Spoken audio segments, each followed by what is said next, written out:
Friends, இந்த வீடியோவில் நம்ம ஒரு உதாரண ஜாதகத்தை பார்க்கலாம். இது வந்து ஒரு ஒரிஜினல் ஜாதகம், ஆண் ஜாதகம். இவர் வந்து ஓவர்சீஸில் அப்ராடில் ஒர்க் பண்ணுறாரு. இப்போ இந்த ராகு தசையால் இவரோட குடும்ப வாழ்க்கையும் டிஸ்டர்ப் ஆகிடுச்சு. அவரோட ஃபினான்ஸ் பணமும் நிறைய கோடிக்கணக்கான பணங்களை இழந்துருக்காங்க. ஒரு தொழில் செஞ்சுருக்காரு, அதன் பிறகு நல்ல உத்தியோகம் தந்திருக்காரு, அதன் பிறகு தொழிலுக்கு வந்திருக்காரு. தொழில் ஏகப்பட்ட நஷ்டம்.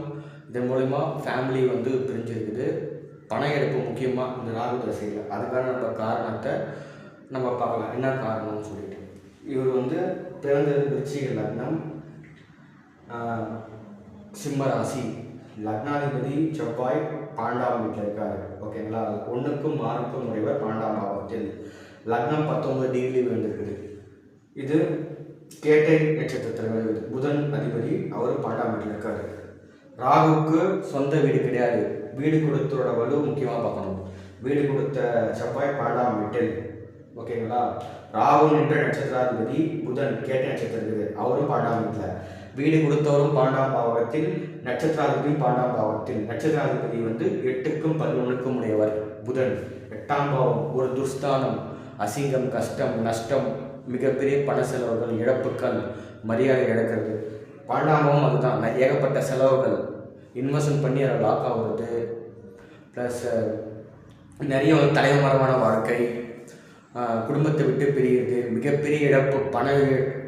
பணத்தை மட்டும் விரயம் பண்ண மாட்டாங்க, அவங்களோட நேரத்தை விரயமாகும், மனசு, உடம்பு எல்லாமே விரயமாகும்.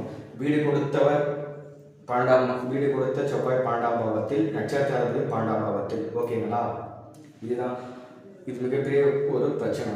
அப்புறம் தான் 1க்கும் 6க்கும் செவ்வாய் 12ஆம் வீட்டில், 2க்கும் 5க்கும் உடையவர் தனாதிபதி 5ஆம் வீடு, பூர்வ புண்ணியாதிபதி, பஞ்சமாதிபதி குரு 4ஆம் வீட்டில் சமனின் நிலையில் இருக்கார். இந்த குருவே ராகு நட்சத்திர சாரத்தில் தான் இருக்கார். ஓகேங்களா? குரு வந்து ராகு நட்சத்திர சாரத்தில்.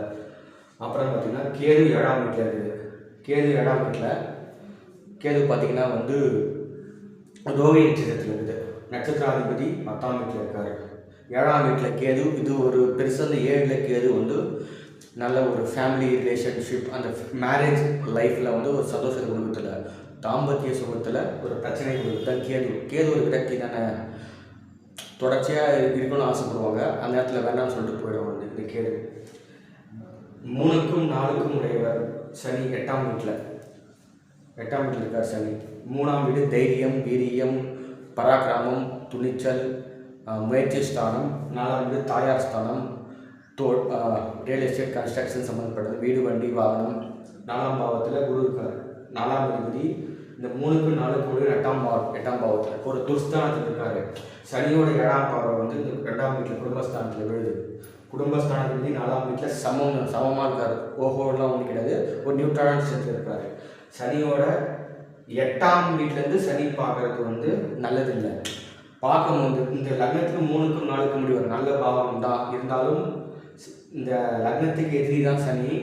3 4 நல்ல ஒரு பாவத்தை கையில் வச்சுருக்காரு. இருக்கிற வீடு 8ஆம் வீடு. 8ஆம் பாவத்துலேருந்து இந்த தன்னோட நேர் 7ஆம் பார்வை வந்து 2ஆம் பாவத்து குடும்பஸ்தானத்தில் விழுது. இது வந்து ஒரு பிரச்சனையை இண்டிகேட் பண்ண, ஃபேமிலி லைஃப்பில் சனியோட பார்வை ஒரு பிரச்சனை. ஓகேங்களா? அப்புறம் சந்திரன் கேதுவோட நட்சத்திரத்தில் இருக்கார். கேது 7ஆம் பாவத்தில் இருக்கார். சந்திரன் 9ஆம் அதிபதி, பாக்கியஸ்தான். இது எல்லாமே வந்து சந்திரன் தான். பாக்கியம், ஒரு அதிர்ஷ்டம், பாதகாதிபதி சந்திரன் வந்து 9ஆம் வந்து 10ஆம் வீட்டில் பாதகாதி ப்ளஸ் நீண்ட தூர பிரயாணம், ஒரு கோவிலுக்குள்ளவர்களுக்கு செல்வது. 10ஆம் பாவம் சிம்மத்தில் இருக்காரு, நட்பு ஸ்தானத்தில் தான் இருக்காரு. ஓகே. 11ஆம் வீட்டு அதிபதி 12ஆம் வீட்டில். இந்த செவ்வாய் 1க்கும் 6க்கும் சூரியன் 10ஆம் அதிபதி 12ஆம் வீட்டில். 10ஆம் அதிபதி 12ஆம் வீட்டில் இருந்தாவே வந்து பிறந்த ஊர்லேருந்து வெளியூரில் போய் தான் ஜெயிக்க முடியும்.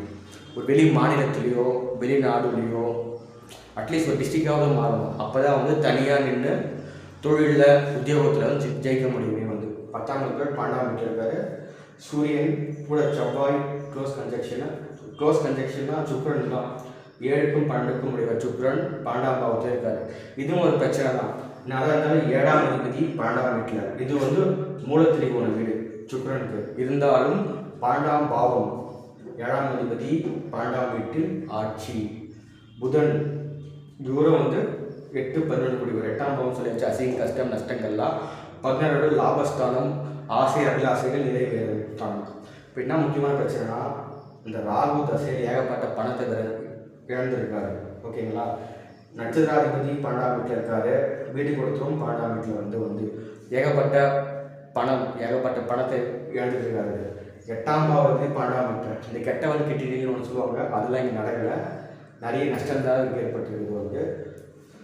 இந்த சூரியன் பார்த்தீங்கன்னா வந்து 21 நட்சத்திரத்தில் 21வது டிகிரியில் இருக்கார். செவ்வாய் வந்து 13 டிகிரியில் இருக்கார். சூரியன் வந்து இங்கே என்ன சொல்கிறதுனா வந்து குருவோட விசாக நட்சத்திரத்தில் இருக்கார். குரு 4ஆம் வீட்டில் இருக்கார். ஓரளவு ஓகே. செவ்வாய் பார்த்தீங்கன்னா வந்து ராகு நட்சத்திர சாத்தியில் இருக்காங்க. ராகு 1ஆம் பாவத்திலே வந்து எப்படி பார்த்தாலும் வந்து வீடு கொடுத்தவர் வந்து 12ஆம் வீட்டில், நட்சத்திராதிபதியும் 12ஆம் வீட்டில், ப்ளஸ் குடும்ப வாழ்க்கை கெட்டு போகிறது ஒரு காரணம் அந்த சனியோட 7ஆம் பார்வை இந்த வீட்டில் இருக்குது. ஓகேங்களா? ஏகப்பட்ட பணத்தை இழந்துட்டார். ஏகப்பட்ட பண விரயம், பண கஷ்டம் எல்லாமே வந்து இந்த ராகு. சில மூல நூட்கள் வந்து விருச்சிகத்தில் ராகு இருந்தால் உச்சம்னு சொல்லிக்கிறாங்க சில இடத்துல. பட் ராகு கேது நம்ம உச்ச நீச்சமே வந்து எக்ஸாக்டாக கேது இந்த ரிஷபத்தில் இருந்தால் நீச்சம்னு சொல்லுவாங்க, இது இருந்தால் உச்சம்னு.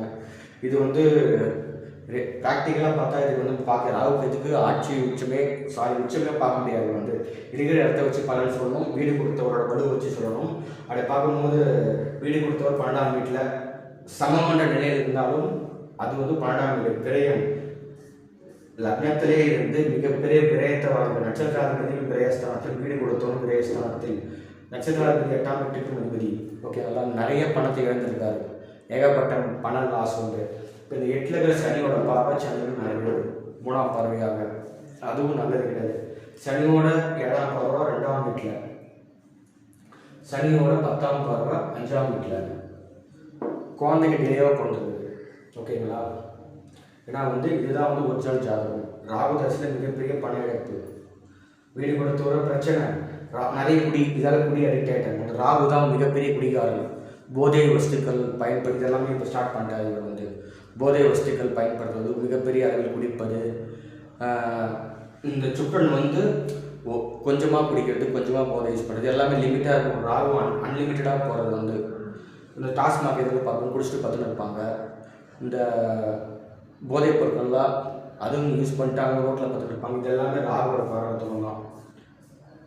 ஓகேங்களா? ஃபாரினில் நல்ல ஒரு ஜாப் இருந்திருக்காரு. ஜாப்லேருந்து பிஸ்னஸ் ஆரம்பித்து பிஸ்னஸில் மிகப்பெரிய லாஸ். அதனால் வந்து பாருங்கள், 7ஆம் வீடு 12ஆம் வீட்டில் இதுவும் பிரச்சனை தான். 2ஆம் வீட்டு குடும்பஸ்தானத்தை சனியோட பார்வை தசையே மிகப்பெரிய இழப்பை கொடுத்துச்சு. கோடிக்கணக்கில் பணத்தை இழந்துருக்காங்க. லக்ன ராகு வீடு கொடுத்த 12ஆம் வீட்டில் முக்கியமான காரணம் பண விரயத்துக்கு, மன கஷ்டத்துக்கு. நட்சத்திராதிபதியும் 12ஆம் வீட்டில், லக்னம் என்ற நட்சத்திரமும் 12ஆம் வீட்டில், புதன் தான். இப்போ பெருசாக இப்போ நடக்கக்கூடிய குருதசை, குரு 2க்கும் 5க்கும் முடிவர். இந்த குரு புக்தி, இந்த குரு புக்தி வந்து 2027 இது இருக்கும்போது இந்த குரு ராகுவோட நட்சத்திர சுவாதி நட்சத்திரத்தில் 2, 5, 4 மட்டும் 1ஆம் பாவத்தை ஏற்றார். ஓரளவுக்கு இப்போ பரவாயில்லன்னு சொல்கிறாரு. கொஞ்சம் பரவாயில்ல, மாறி இருக்குது. அடுத்து வரக்கூடிய சனி புக்தி அது 8ஆம் பாவத்தில் இருக்குது. அதுவும் வந்து மிகப்பெரிய அளவில் வந்து நல்லது செய்ய முடியாது. அதுக்கப்புறம் அவரோட 12ஆம் வீட்டில் இருக்கிற புதன், அது முடிஞ்ச உடனே கேது 7ஆம் வீட்டில். சொல்லப்போனால் இந்த தசையோ அது மிகப்பெரிய ஒரு பிரச்சனை தான் வந்து.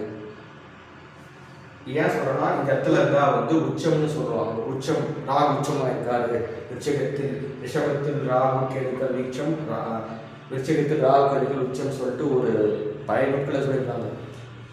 பழைய நூட்கள்லாம் ரீசெண்டாக வந்திருக்கும். அதெல்லாம் வந்து மூல நூட்கள் ராகு கேதுவை பற்றி பேசியிருக்க மாட்டாங்க வந்து. அதனால் வந்து விருச்சிகத்தில் ராகு இருந்தால் மிகப்பெரிய வாழ்க்கை என்று சொல்ல முடியாது. வீடு கொடுத்தவரோட பலம் முக்கியம். ராகுக்கு அவர் 12ஆம் பாவத்தில், நட்சத்திராதிபதியும் 12ஆம் பாவத்தில்.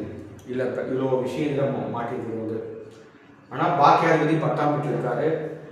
அது தசை வர போகிறதில்ல. ராகு தசை முடிஞ்சு, ராகு தசையில் பார்த்தீங்கன்னா குரு புக்தி கொஞ்சம் பரவாயில்லன்னு சொல்கிறாரு. குரு புக்தி முடிஞ்சு சனி புக்தி, சனியும் பிரச்சனை தான். 8ஆம் பாவத்தில் இருக்காங்க. 12ஆம் பாவத்தில் புதன், இது சனி முடிச்சோன்னா புதன், அதுவும் பிரச்சனை தான். கேது அது பரவாயில்ல. கேது முடிஞ்சோடனே சுக்கரன் தான். இந்த ஓவரால் சொல்ல போனால் அப்புறம் சூரியன் இந்த சந்திர புக்தி தான் நல்லாயிருக்கும். சந்திர புக்தி நல்லாயிருக்கும். குரு புக்தி ஓரளவுக்கு சுமார். மற்றபடி எந்த புக்தியும் வந்து இந்த யாருக்கும் ஃபேவரபுளாக இல்லை.